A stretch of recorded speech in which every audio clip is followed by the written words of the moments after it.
Hey everyone, you can go ahead and find a seat.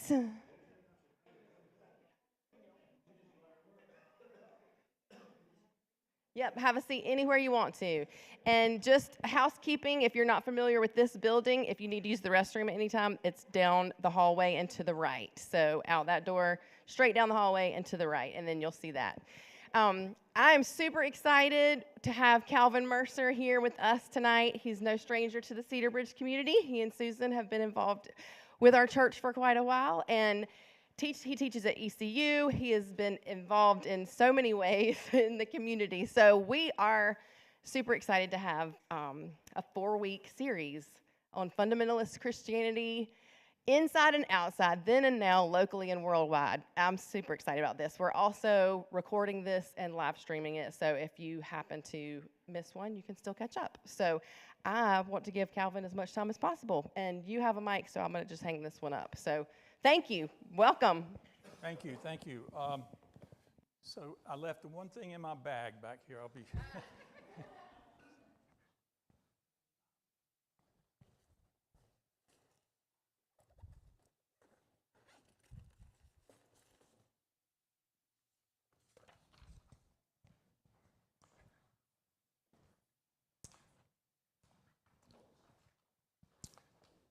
Okay, so I'm getting used to the arena here, so I'm told if it squeals, I move this way and so on, but we'll make it all work. So thank you for coming. I really appreciate it. There will be, I'll have a Q&A at the end. There'll be time for that. But if you have questions that you really want to address, you're welcome to do that along the way. And if it's something I'm going to already answer, I'll just ask you to hold that until we get to it, okay? So I don't have a pointer that works with the screen, so you just take a look at the screen. So I've titled this Fundamentalist Christianity, Fundamentalist Conservative Christianity. We'll talk about those terms a little bit later, and then there's a term evangelical that we'll weave in as well.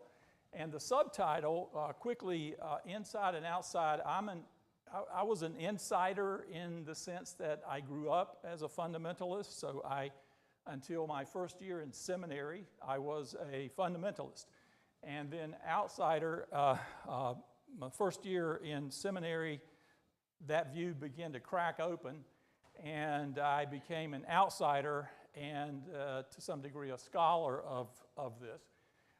Then and now, we're going to look at fundamentalism or conservative Christianity historically next week, and we'll also look at its expression today, maybe as close as Cedar Bridge Baptist Church, and locally and worldwide.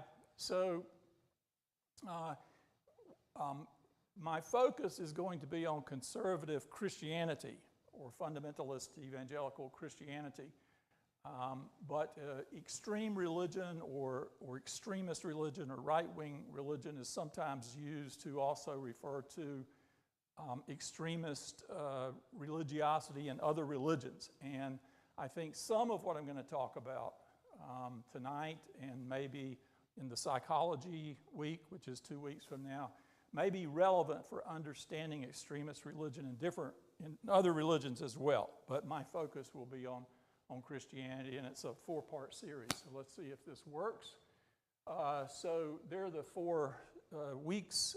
Tonight we're going to focus on theology, and then the second week we're going to do some history, particularly religion in America, to give a historical context for the theology we're going to talk about tonight.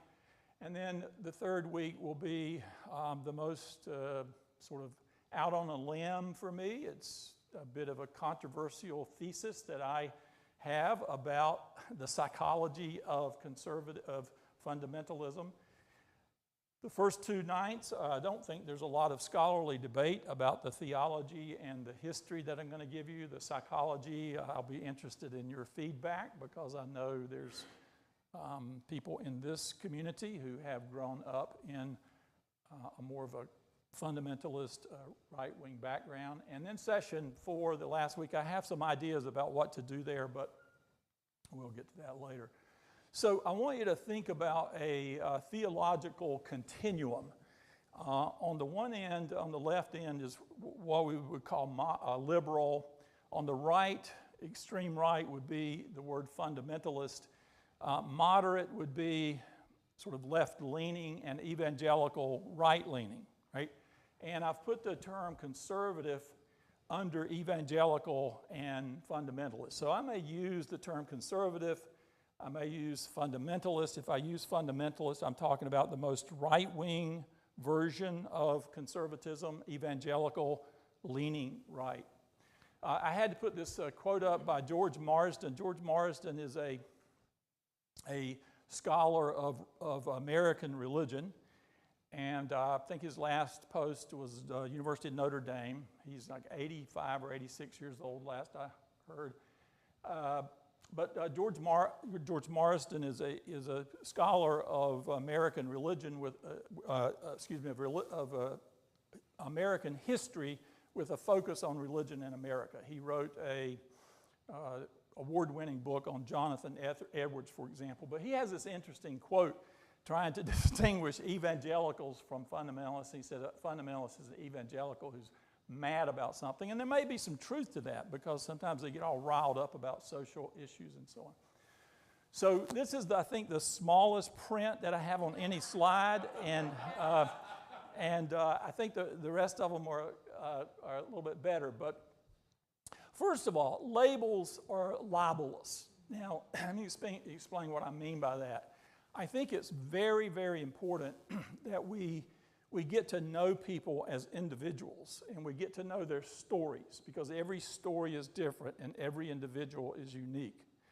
And so it's with qualification and hesitation that I put up labels. But I want you to know that I do that with the understanding that they are generalizations that do not necessarily work for every person, right? But labels left and right, liberal, conservative, are used, and I think if you're careful with them, can be useful. We use them in political discourse, left and right. We use them in judicial philosophy. We use it in economic philosophy. So liberal, conservative are terms that we use. And if we're very careful to understand that no individual is going to fit any particular profile, I think it can be useful. So in general, right, liberals, with regard to the divine, liberals are what we call anthropocentric or human-centered. They place a high value on human ability given by God, you understand, right? That's what makes them Christians, because they understand that the abilities that we have are given by God. And they're very optimistic, tend to be optimistic about human capability and human nature. Now, I can critique liberalism. Although I am a liberal, I can critique it, right? And one of the critiques is liberals tend to be optimistic about human ability. Well, World War I, World War II, right, and on, right? So liberal optimism, has some weaknesses. I mean, at this point, the more conservative sin and cussedness of human nature, there may be something there that we need to look at. But anyway, liberals tend to be optimistic, and very, very important, God works through the created order. So are liberals in happy or in favor of science? Yes. There's this wonderful term by Philip Hefner, a theologian, that we are created co-creators. God created us, but we also act with God to create through science and technology, for example. Now, the divine on the conservative side, theocentric, tend to be God-centered, a low view of human beings as sinful, weak. Science, not so much, cautious about science, but I say be careful, Calvin, because there are exceptions to that. And later maybe we'll talk about Francis Collins and the Biologos, who Collins is an evangelical and a believer in evolution, and so on. So the world in the liberal view is what we call this worldly, that's focused on this world, emphasizing the here and now, the present immediate problems that we have rather than some, future spiritual destiny. Conservatives tend to be the term we use is otherworldly, emphasizing the reality, importance of the realm above and beyond the natural. Conservatives are much quicker to talk about heaven and hell and demons and, the devil and all of that than liberals who want to, generally speaking, right, take care of the homeless, sort of. Now, this is a generalization. It doesn't fit everywhere. Understand that. Revelation, I'm going to talk about that in more detail later, so I'm just going to skip that for now. Liberals tend to be revisionist. That is, they see the necessity for taking old traditions and old practices and doctrines and updating them for new and changing circumstances, right? Conservatives tend to be traditional. They take the values and they want to hang on to those values. And, what's been once delivered to the saints, that's what we should go with. We don't need to change it or update it. Liberals tend to be pragmatic. Does it work? Does it relieve suffering? Does it solve human problems? Conservatives tend to be what we call dogmatic, and I don't necessarily use that in a negative way, but it's committed to certain indisputable beliefs that often are viewed as we don't question them. They came straight from God. Why would we question them? All right? So let's go to seminary, right? If you went to theological school, you would probably take a course called systematic theology. So what systematic theology is it takes the material or the data of, say, in the Bible, the material, the teachings in the Bible, the teachings of, say, some of the early church fathers or whatever, and puts it together in a logical way according to certain doctrines, right? The Bible is not systematic. It talks about the Spirit here and the Spirit there in the middle, right? But systematic theologians, as that is a professional understanding, a category of job title, so to speak, they're usually sitting in universities or seminaries and they're writing books. And the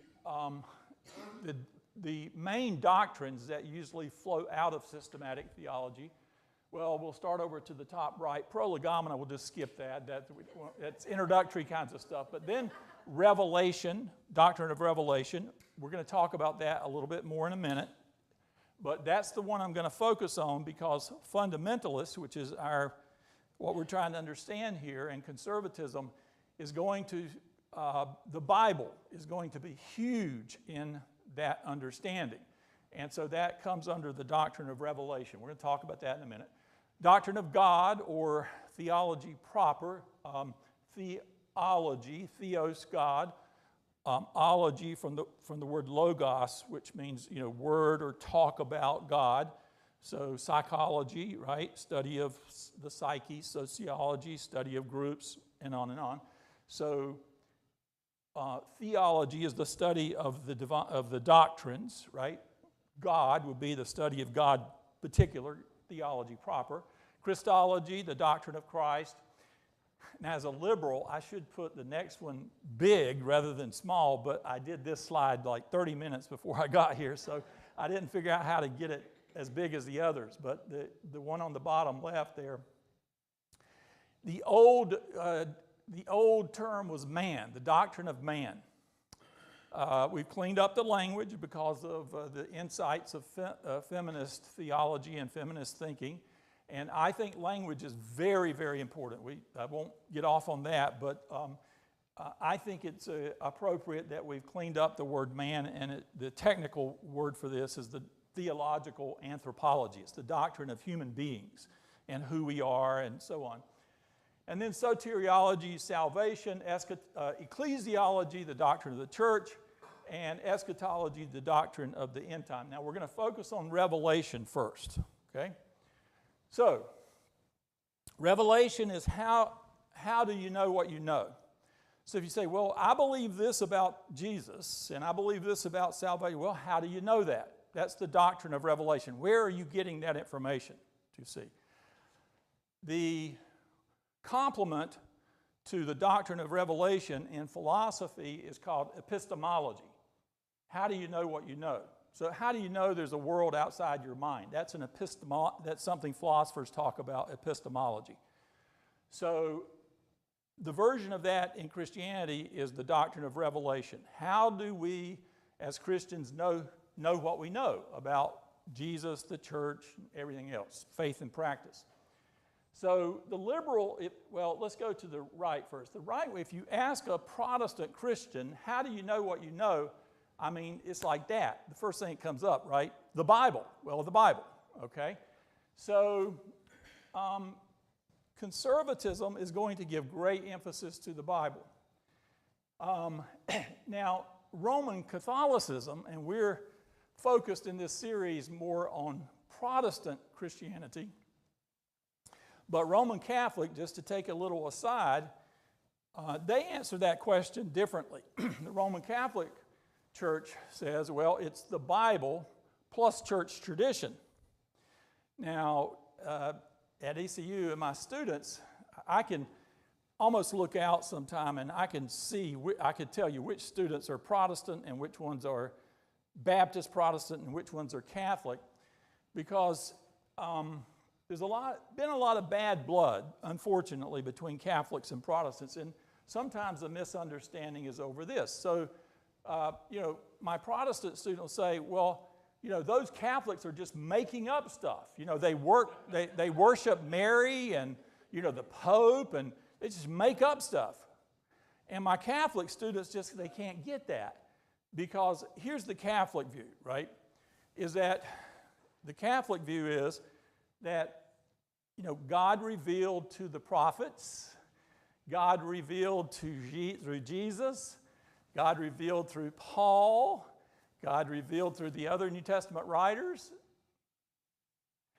and God revealed through St. Jerome, God revealed through St. Thomas Aquinas. You see, church tradition.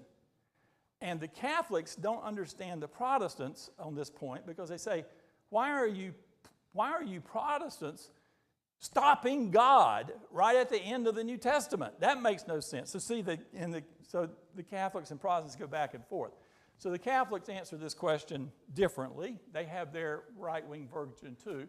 Personal experience would be more the Pentecostal kind of background, but let's go over to the left side.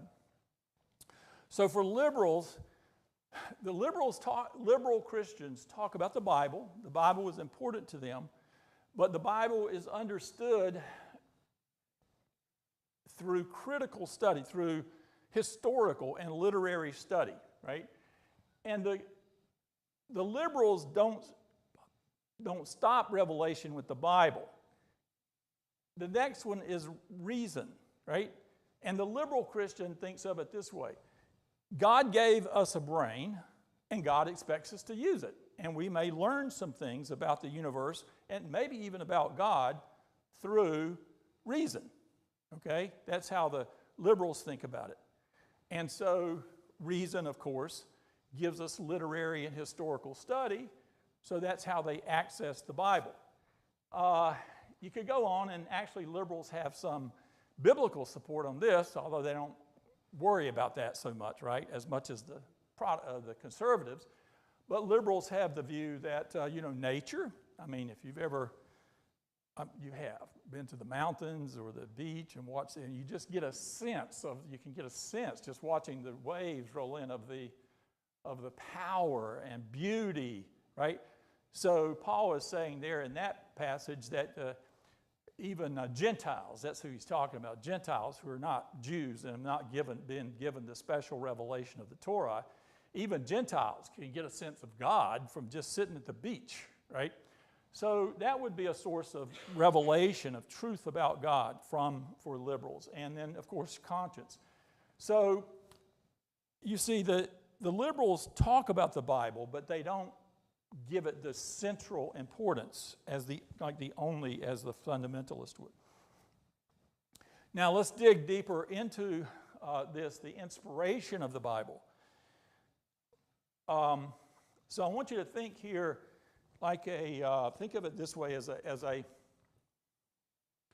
left and right, okay? So the most right-wing view of the Bible that exists in Christianity is an old fundamentalist view.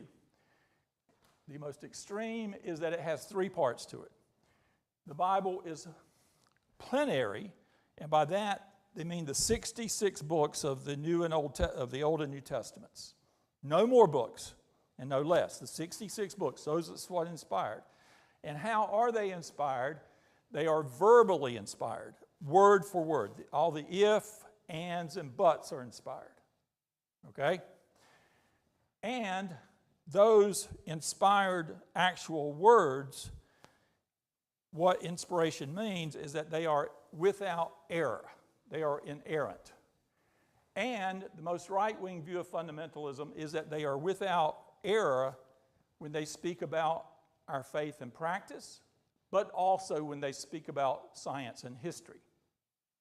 So you can kind of hear here the evolution, creation kind of controversy which we're going to talk about next week, right? All right, that's the most right-wing. Now, if you move, look up here, if you start moving to the left, then you can see how you could start playing with some of these characteristics. So, for example, verbal.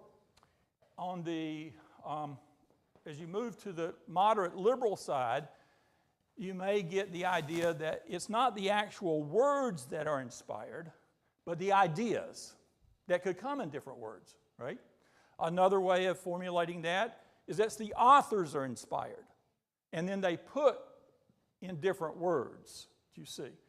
So the more moderate liberal you get, the more you move away from the actual words themselves or what's inspired. Perhaps as you move in this direction, the plenary thing about 66 books gets loosened up a bit, right? So while the hardcore fundamentalist believes only those 66 books are inspired, the liberal might say, well, look, we can hear God through Shakespeare maybe, right? We can hear God, through some of the books that didn't make it into the Bible, so on. I mean, the most extreme liberal view would be, if you're ready and God's ready, you can be reading a menu down at Mellow Mushroom, and it'll happen, right? So the liberal is more focused on God and the revelation that comes from God rather than the particular way it gets here. That make sense? Okay. And then the inerrant part. Now that's a big one, because as you move to the left here, the more moderate or liberal view would be that the Bible is a guide or is inspired where it teaches us about faith and practice, but not where it touches on science and history. It's not a science book and it's not a history book, so we don't try to hold it to those standards. Fundamentalists, whoa, wait a minute. If it says this, that happened just like that, right? So again, the more you move to the moderate or liberal view, the more you get flexibility on these points, okay? So everybody take a deep breath. Okay? Ready? All right. Let's pause now and dig a little bit here. And I'm going to just lay out a bias for you, okay? I'm going to point out some of the problems that I see with the right-wing view of inspiration, all right? And my bias is that I am not a fundamentalist on this. And I'll just lay out my bias. I think that the most right-wing view of the Bible, inspiration, is misguided. I'll just put it that way. It's misguided and unfounded. Now, I say that, as a, willing to talk about this. If there's somebody here who has a different view, great. Let's discuss it. I have no problem with that. But that's kind of my bias, okay? So here are, I think, objectively as I can be, some of the difficulties with the most right-wing view. So one is that I hesitated to put this up because the conservatives and evangelicals tend to quote a lot of Scripture, and they tend to what we call proof text. That is, they have something that they're trying to convince you of, and then they'll quote a whole bunch of scriptures, right? That's what we call proof texting, okay? And so I hate to put up a single text like this, but this is one of the key sort of text for their view of inspiration. And my assessment is, my critique is that it doesn't even say what they want it to say. It says that the Bible is God, the Greek there is God-breathed. That is, I just love that word. That is gorgeous, that God just breathed out revelation to God's people. Isn't that beautiful? But for the fundamentalist, God-breathed means that it's inerrant and inspired in those ways.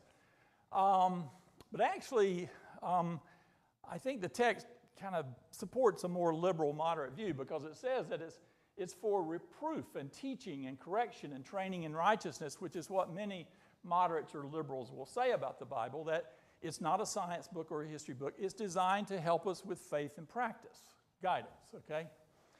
And so that's critique one. Here's another one.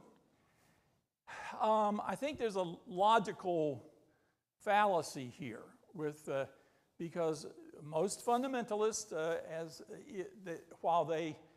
some of the fundamentalist authors and will work to argue in other ways, but I won't go into that unless there's questions. But very often, a fundamentalist is basically arguing in a circular way. They're saying that the Bible is inspired because, look, it says it is. Well, I'll give you a couple of kind of idiotic examples here, right? Calvin Mercer says, whatever he says is inspired. Well, obviously that's ridiculous, right? And so that's what we call a logical fallacy. And so I think that if the fundamentalists are going to make a strong case, and some of them really try to with regard to the Bible being inspired, they've got to do it other than pointing to text in the Bible, because that's really not going to do it for me or anybody else who's, understands basic logic. Okay. Here's another one. I'm not sure why it was funny, but I'm glad it was. Okay. So here is another problem. Now, this may get more technical involved than some of you have background for. I don't know, but I'm going to do it quickly. We can, we could talk about it in the Q&A if you want to. But basically, look at this. The fundamentalists are saying, we believe the Bible is inspired, and it's the actual words that are inspired. That means it's the actual words that Paul wrote. Well, although he had a scribe, but anyway, that actually got written down by, the scribes who were from Paul, that Paul actually wrote, okay? Here's the thing, and Amy well knows this, and most of you probably do. We don't have any of the original manuscripts of any book of the Old Testament or the New Testament. We don't have them, okay? What we got are many copies and so on. Okay, now that's not a problem for the moderate and liberal. Because, see, what we're interested in are the ideas in the text, the themes, right? And you can get that from the scribal copies. But the fundamentalists, they hang their hat on the original manuscripts, and in a sense, they are the greatest postmodernists ever born, because we don't have that. So, in a sense, their whole authority doesn't exist. Now, the fundamentalists who you might meet on the street may not understand all of this, okay? But there's plenty of very, very intelligent fundamentalists. And B.B. Warfield, the old Princeton school, they've written books about this. They understand this problem. But it is a problem, and the fundamentalist professors and intellectual types, they know it's a problem. And they work on this in different ways. Fundamentalists, for example, I could tell you how some of the ways they work on it, maybe later if you want me to. But they, for example, they say that God, in God's wisdom and providence, guided the transmission of the text, the copying of the text by the various scribes, so that it is what was there is preserved. That still doesn't quite get it, right? But that's the kind of thing. And also, fundamentalists work very hard on what's called textual criticism, working with all the manuscripts to figure out what was in the original. So they work on, or the professor type fundamentalists work on this and understand this is a problem. All right. Then there's this, I'll do this one fairly quickly, the problem of harmonization. I've just given you 4 examples. I mean, here's Noah. It's raining. The water's rising. It's like, the tar when we have a flood. The water's rising. And in one text, God tells them to bring 7 birds into the ark, and in the other one, he'd bring 2. I mean, what's poor Noah going to do, right? The water's rising. Oh, how many do I bring? I mean, it's just, there's a contradiction there. And I can tell you, I can explain the contradiction. Amy can too. But I won't take that time unless you have a question. But this is a great one here. Who incited David to the census? I mean, if you read those 2 passages, they are both talking clearly about a census that is taken in Israel. And in Samuel, it says the Lord told David to take a census. And in Chronicles, Satan told David it's hard to get around that, right? Where was Jesus born? A house or a feed trough?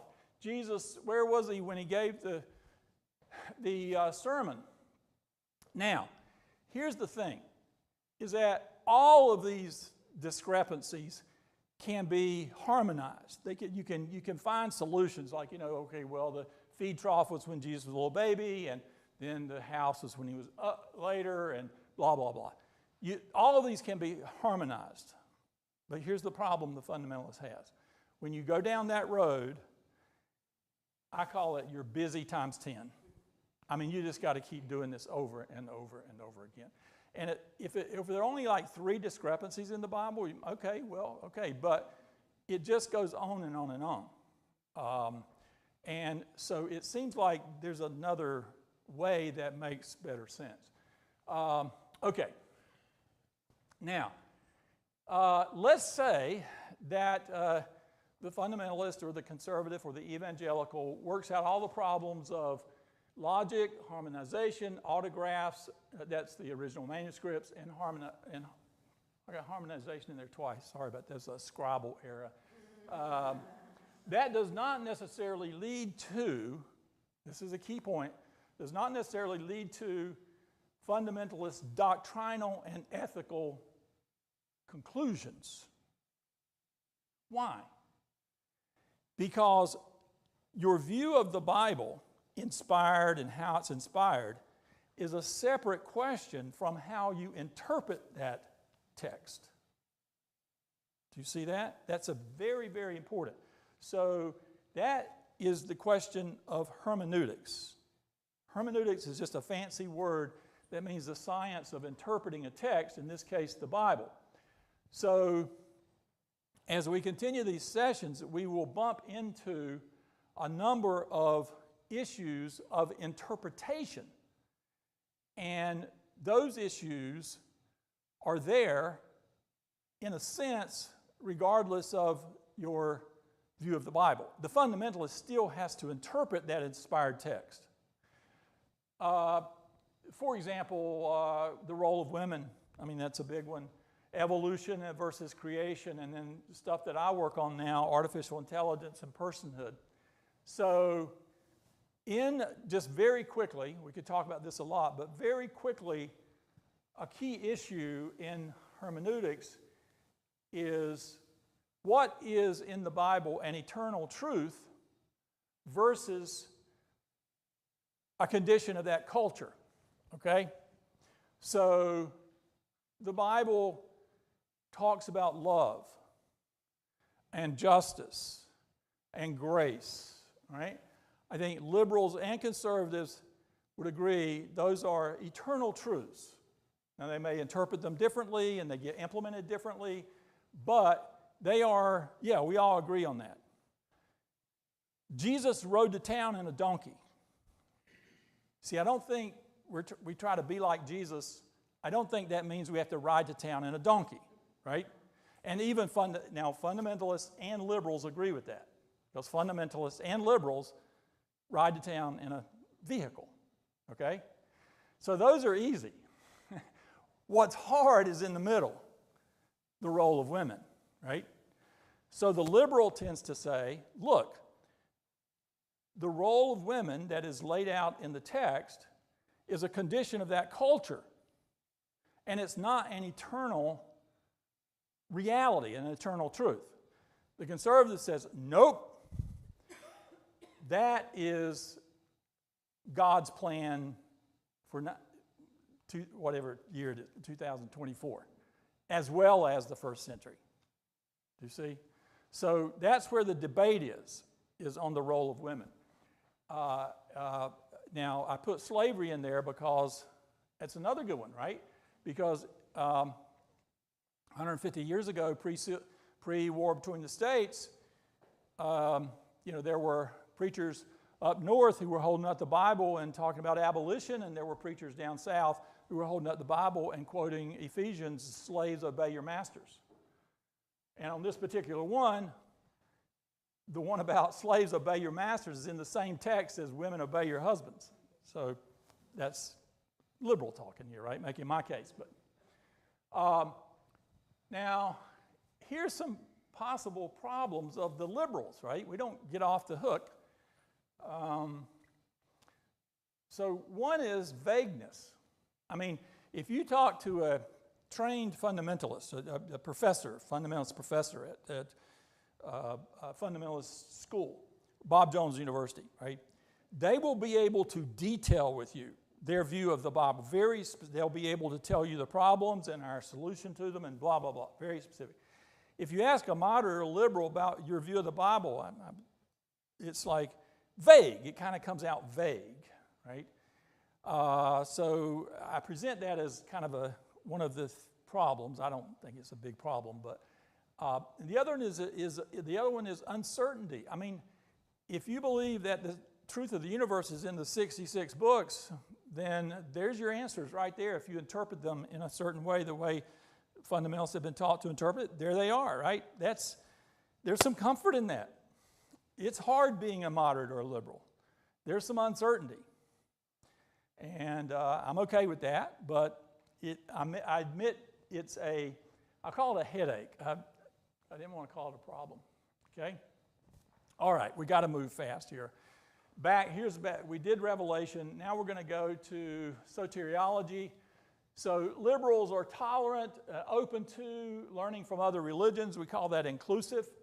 Conservatives, Jesus is the only way. We could do a whole session on that right there. The mission of the liberal is to really, express God's love and healing in the world. The conservative, they're going to talk about some language that many of you grew up with, born again, save your soul, and that sort of thing. Literal hell, many liberals are shaky on that, and fundamentalists, hell yes. Okay, so eschatology is doctrine of the end time. Liberals, we're going to work for peace and justice and bring the kingdom of God on earth and justice. Conservatives, they're going to talk about, a specific imminent end time scenario, literal battle between good and evil, and the blood to the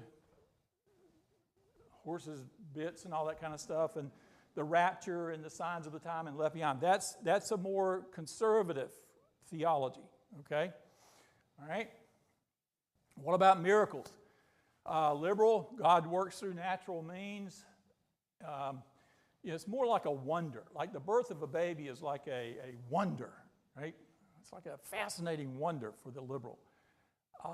Conservatives, supernatural intervention by God that contradicts the laws of nature, right? So we could talk about that more. Demons, if one of you fell down in the aisle and started jerking and biting your tongue. We have at least one doctor here. So the liberal perspective would be, let's get them to bite it. Let's call 911, seizure. If this happened in the first century, what would be the initial reaction? Demon possessed, right? Now, remember the fundamentalist tends to not change things, right? Take things the way they used to be, and we don't update them by medical science. So maybe that would be the view in some circles of demon possession still.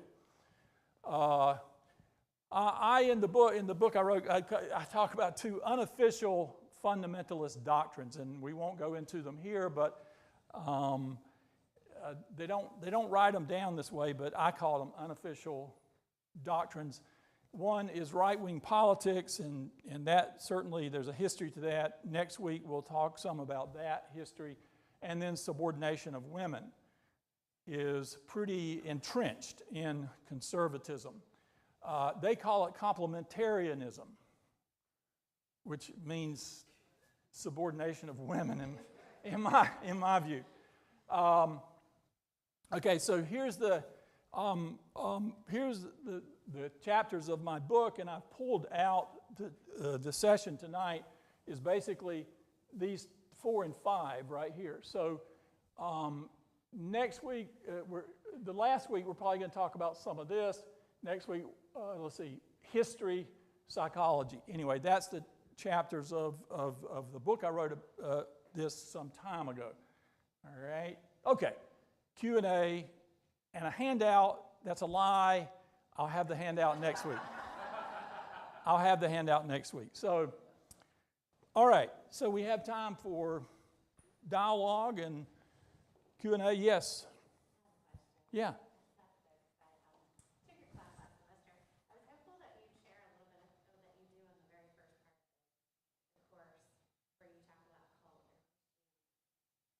Cult and Christianity. You did this wonderful drawing that explains where you're going in different pathways somehow. Okay.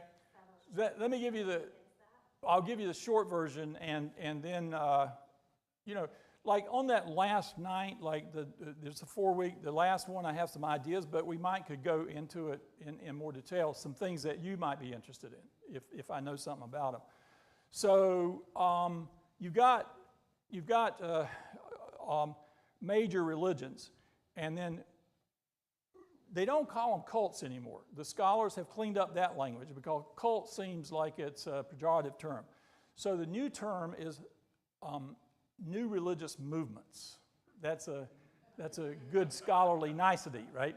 So the idea is that a cult or a new religious movement has certain characteristics: a central authoritative, charismatic leader, a sense of separateness from society and the main religion, and a sense of rightness.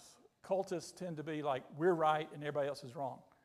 And what you get is you have a religion that's coming down the pike, and then you have a cult or new religious movement pulls out. Central authoritative leader, sense of separateness, they pull out, and a sense of rightness. And then 3 things can happen. One is they drink Kool-Aid down in wherever it was and they disintegrate, right? They just die. Or they gradually move back into the big religion. Now, I'm not making a judgment here, but it seems to me that Latter-day Saints is a good example of that. Started out, Joseph Smith, a central authoritative leader and all that. They were certainly shunned and all that. But it seems like you go down to the grocery store and it could be a Mormon bagging your groceries, right? So it's almost like another denomination. And then the third thing that could happen is it becomes another religion. So Buddhism came out of Hinduism and became its own religion. And this is where, some students get a little kind of nervous. Christianity started out using these definitions as a cult. Central authoritative leader, sense of separateness. They were persecuted by the Romans. They thought they had it right. And in that case, Christianity became a separate religion. I think primarily due, as a historian, primarily due to the Apostle Paul and his theology winning out. Okay, good question. Yeah. I have a question. With your George Morrison quote about fundamentalist is an evangelical who's mad about something. So when I've gone to lectures on Christian nationalism and read some about it or listened to it on podcasts, there seems to be such anger at times, and I see that in some of the political discourse and crowds acting out. They link it to their Christianity and their faith. So what is it about needing to be mad and angry that is, or why do fundamentalists sometimes really latch on to anger and, anger, madness? I was hoping I wouldn't get a complicated question. That question is a good question, and it really plops us right down in the middle of the current climate that we're in. And I'm willing to share some thoughts, but I would like to open that up to some discussion. Tell me if I state it correctly, but see if this is, I'm rewording it, but see if this is a good rewording, right? So what is it that has some extremist in religions? And we could talk about Christianity, we could talk about Islam, we could talk about Judaism right here. What is it that has extremists in some religions be so angry and maybe even violent and so on? Is that a good restatement? Sure. Do you have the answer? What's your... I just would like you to answer it because I don't understand it. It goes against my understanding of it. Yeah. I don't know the answer to that, but I read something that recently that said you can't hate up close. Yeah. And I have. Oh, for the internet or for the live? So you can't hate up close. Yeah. Meaning when you are in relationship with people and you know people, maybe it's the migrant, maybe it's the marginalized, maybe it's a one who's been sex trafficked, or maybe it's an LGBTQ person, when you can't hate up close. So I have a suspicion that I'm just kind of playing with in my mind. If the really right-wing fundamentalist person is angry, I'm just wondering how socially distant they are from people and how close they are to rhetoric. Yeah. So I think that's an important piece of it. I actually would agree with that. That's what I was saying earlier. Labels are libelous, all right? And you want to know the person's story. And I've had the experience in my family and other settings when someone sort of generalized about Mormons, for example. I mean, not Mormons, but Muslims. And then a Muslim came into the family and said, wow, they believe in God, they're decent, right? So I do think that's an important piece. One thought I had, and then I'll just turn it back to the group, is it is a fearful, it is a anxiety-producing world that we live in. With the threat of, whether you agree with this or not, of global climate change, I worry about nuclear war, okay? And then there's something that I work on, that super intelligence, it's AI going, I got a whole thing on that, that's what I work on. So it's a dangerous world, and technology is moving so fast, and social media jacks up the speed, right? That I think people have a lot of anxiety and they want grounding. And right-wing religion gives them answers, right? So you get that anger at how fast the world is going and how uncomfortable I am. Sometimes anxiety comes out as anger, and you find some person to blame or some group to blame. And right-wing religion is sort of made to order sometimes for that. So I don't know if that helps or not, but that's and so I think those are two comments. I don't know if this is an intelligent response or not, but sometimes when I'm flawed. So sometimes when I really want somebody to hear something my way, right? Like, I just really want you to understand this. Like, it kind of makes me angry that other people don't see that, right? Like, and so I imagine sometimes that people in those sorts of belief patterns desperately want everybody to see things their way, and it almost angers them that we don't see it that way. And yeah, I don't know. That's where I give a lot of grace, because I do the same thing, just in the complete opposite way they do Right. it. Right. Right? Like, Yeah. they just are desperate to find Yeah. belonging And support for that. I and think next week we talk about history, and then the week after that, psychology. And I think some of what we talk about that week may help relate, help kick up maybe some possibilities with regard to what might be going on in terms of the extreme responses that we sometimes get. Amy, you wanted to say I was something? just going to say, I think that, if you're taught from the beginning that you have the right answers and you are separate and your goal is to be separate, and, and then people aren't listening to you, like you said, that just leads to a lot of anger. And I also, I did not grow up fundamentalist, but I had a foray in a fundamentalist group in college and drank the Kool-Aid seriously. And it was a lot of pressure and a lot of, personal, like, it was my job to convert people. Like, that was my job. And if I wasn't able to do what God wanted me to do if they weren't listening. And it was anger inducing, even as a 19-year-old kid. Yeah, Okay. because I was failing. And the end of their eternity was my responsibility. Right. I mean, right. Yeah. I'm 19, I don't trust. Okay. One of the problems that I have with literalism, in addition to the historical perspective problems, is just the linguistic perspective Yeah. problems.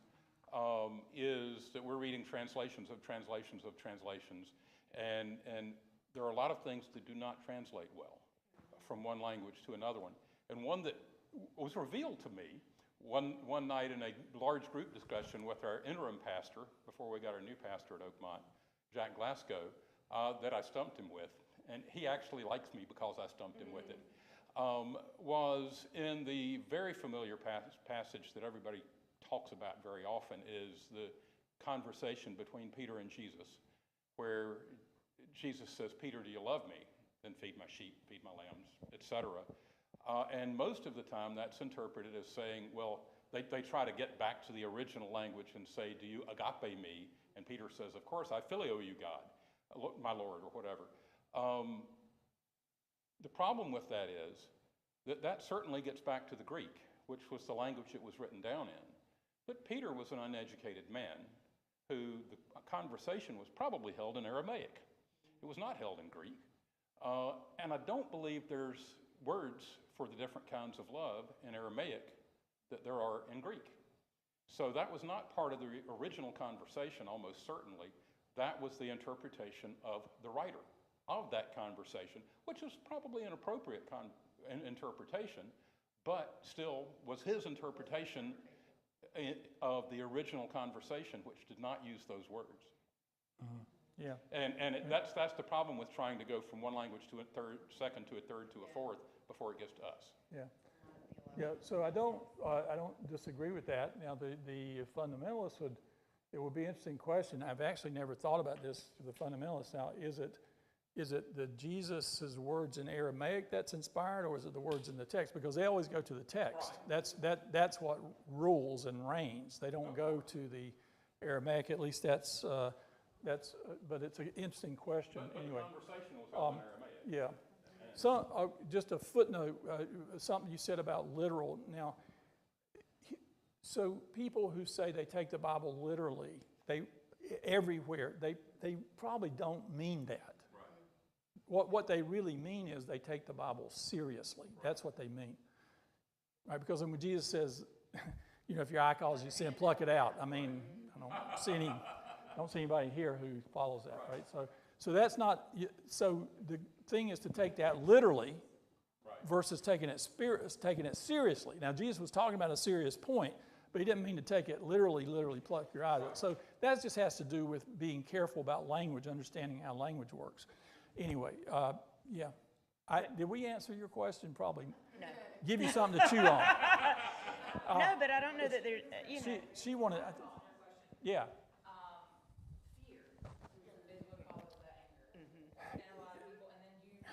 You know, that's what I was trying to say. You just said it better. Fear, yeah. Fear is what I think causes a lot of the anger and outrage that people have. And some of that fear is rooted in, I've believed this all my life. I can't be wrong. Right.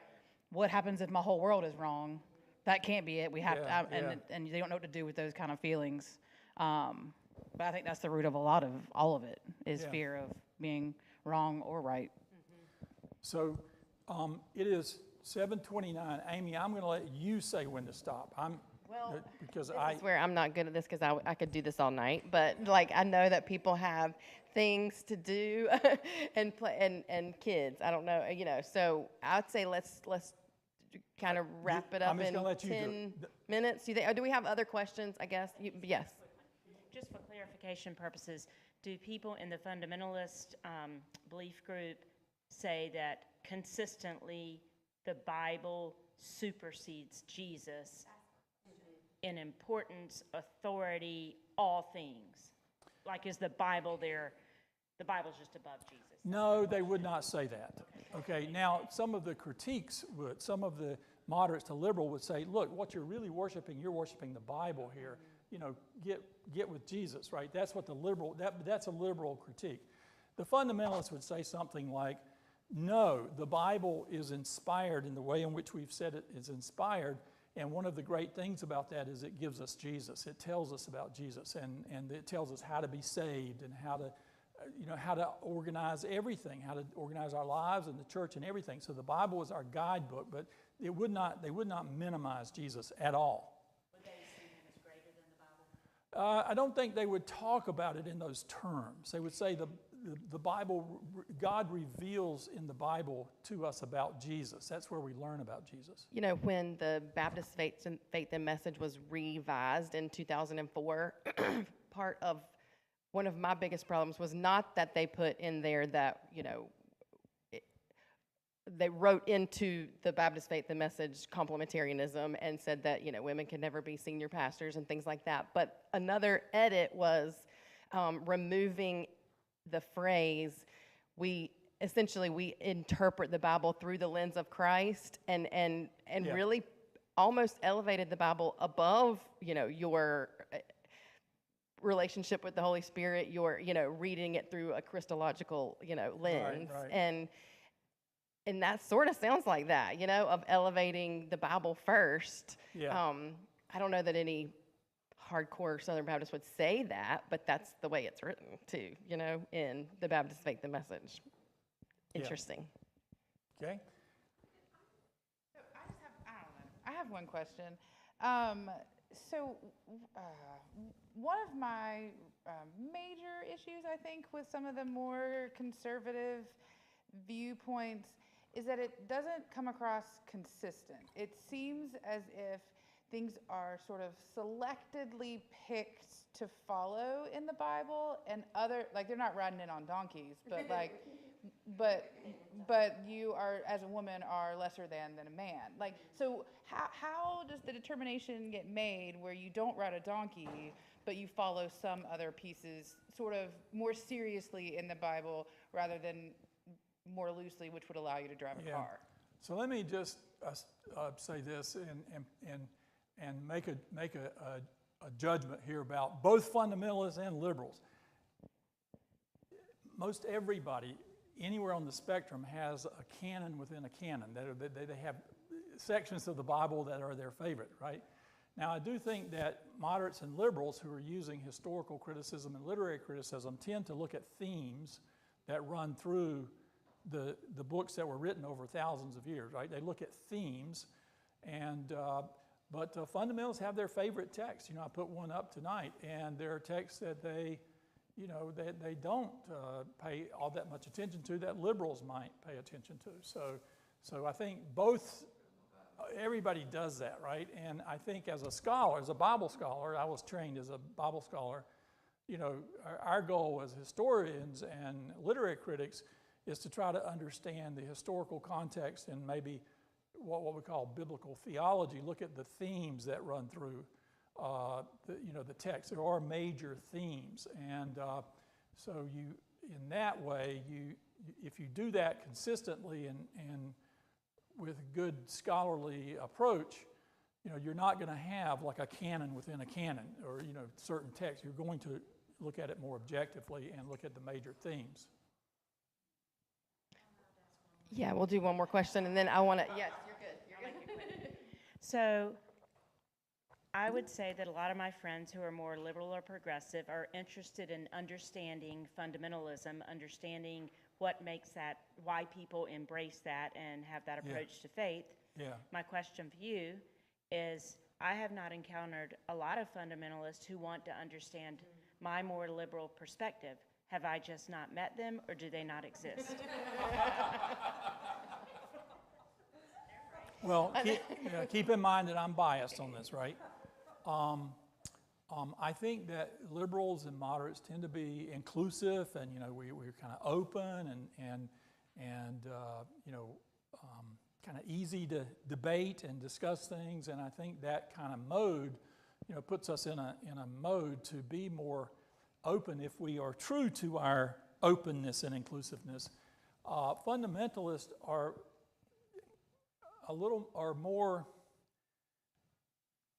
this sense of rightness, right? We're right and you're wrong. And so here's how, just as a strategy, here's how I get a fundamentalist to understand other religions, because I have them in my world religions course.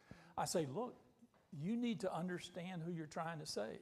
You need to, it's just courtesy, right? If you want to tell Hindus about Jesus, then you need to be able to listen and understand, what they're saying. So that's the way I handle it. But I think I'd have to say that I think that it is hard to. You don't find fundamentalists, generally speaking, who want to understand the liberals better. I think I would agree with that. That's that you do once they're ready to listen. okay. Once they're Okay. questioning, once they step out of that space and have some of those Yeah. then they find you back. Right. Real quick, and this is ironic considering that question. So I have read a lot of more liberal theology. I listen to a lot of podcasts that would align with that. Recently, I've been on a kick of like how the fundamentalists have corrupted our politics and our nation and all that. So I have been inundated with this left wing, and obviously I have bias there because that's where I align myself. But I would like to better understand, or at least balance out, like the civics teacher in me, I tell my students, like, I want you to go watch Fox News and I want you to see MSNBC. Like, I want you to see both. Read NPR and then read this, just to balance your perspective. And so since I am inundated with the more liberal side, are there reputable or people that you respected, more fundamentalist, or even just more evangelical, like podcast or a book that you would recommend, just to better understand that logic? There are very good evangelical scholars. There are very good evangelical scholars. I remember the American Academy of Religion, which is the big religion. There are evangelicals who show up there and read papers and they write books. Let me think a bit about what to recommend, because some things come to mind, but I want to let me think a little bit, and maybe next week I'll have so you want to read evangelicals writing about their own tradition, is that right? In the political end, is that what you're more thinking? Yeah. Like a lot of what I read from the liberal side is more like critiques of the fundamentalists, so like so maybe like critiques of the liberals. Okay. I'll think about that. Yeah. Respected, yeah.